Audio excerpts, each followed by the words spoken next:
बरी नहीं हुए हैं, बाइज्जत बरी हुए हैं। 3 साल का लंबा संघर्ष हमने देखा। संघर्ष तो निखार आता है संघर्ष से। जिस मामले ने देश की राजनीति और कुश्ती की दुनिया में भूचाल ला दिया था, अब उसमें ब्रजभूषण शरण सिंह को अदालत से बड़ी राहत मिली है। कोर्ट से आरोप मुक्त होने के बाद जब उनसे महिला पहलवानों को लेकर सवाल पूछा गया तो उन्होंने ऐसा जवाब दिया जिसने सबका ध्यान खींच लिया। जो हुआ सो हुआ। महिला पहलवानों से जुड़े कथित यौन उत्पीड़न मामले में पूर्व सांसद और भारतीय कुश्ती महासंघ के पूर्व अध्यक्ष ब्रजभूषण शरण सिंह को दिल्ली की राउज एवेन्यू कोर्ट ने आरोप मुक्त कर दिया है। का ट्रायल दोनों अभियुक्तों के बाइज्जत बरी होने पर आज निर्णय सुनाया गया और बाकी अभी ऑर्डर की कॉपी मिली नहीं है। कोर्ट के फैसले के बाद जब ब्रजभूषण शरण सिंह बाहर निकले तो मीडिया ने उनसे उन महिला पहलवानों को लेकर सवाल किया जिन्होंने उनके खिलाफ आरोप लगाए थे, लेकिन ब्रजभूषण शरण ने इस मुद्दे पर कोई टिप्पणी करने से साफ इनकार कर दिया। उन्होंने सिर्फ इतना कहा, चलिए जो हुआ सो हुआ। चलिए।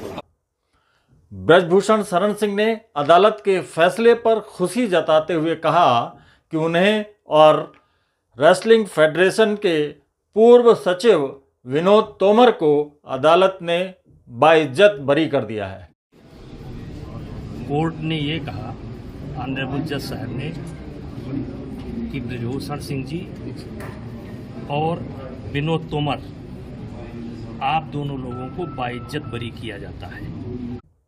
उन्होंने अपनी पुरानी चुनौती का जिक्र करते हुए कहा कि अगर आरोप साबित होते तो वो फांसी पर लटकने को तैयार थे, लेकिन वो नौबत नहीं आई। तो हमने कहा था कि यदि कोई भी फैसला या कोई आरोप अगर साबित हो जाएगा तो मैं स्वतः फांसी पर लटक जाऊंगा। आज कोर्ट ने बाइज्जत बरी किया।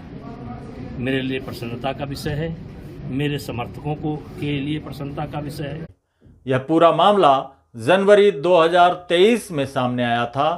तब विनेश फोगाट और साक्षी मलिक समेत कई महिला पहलवानों ने ब्रजभूषण शरण सिंह के खिलाफ कार्रवाई की मांग को लेकर दिल्ली के जंतर मंतर पर धरना प्रदर्शन किया था। मई 2023 में सुप्रीम कोर्ट के हस्तक्षेप के बाद दिल्ली पुलिस ने ब्रजभूषण शरण सिंह के खिलाफ एफआईआर दर्ज की थी। शिकायत करने वाली 6 पहलवानों में से एक नाबालिग पहलवान ने बाद में अपनी शिकायत वापस ले ली थी और अपना बयान बदल दिया था। 10 मई 2024 को अदालत ने दिल्ली पुलिस की चार्जशीट के आधार पर आरोप तय किए थे। इसके बाद मामले में ट्रायल चला। दोनों पक्षों की दलीलें पूरी होने के बाद 2 जुलाई 2026 को अदालत ने फैसला सुरक्षित रख लिया था। इसके बाद आज सोमवार को additional chief judicial magistrate Ashwini Pawar ने फैसला सुनाया। फैसले के बाद ब्रजभूषण शरण सिंह जब अपने आवास पर पहुंचे तो समर्थकों ने उनका फूलों से स्वागत किया। मीडिया के सवाल पर उन्होंने कहा, होई सोई जो राम रचि राखा, यानी वही सब होता है जो राम जी ने तय कर दिया है। वही जो राम रच रखा है। दूसरी ओर उनके बेटे करण भूषण सिंह ने सोशल मीडिया पोस्ट में लिखा है कि साजिश हुई नाकाम, सत्य की हुई जीत।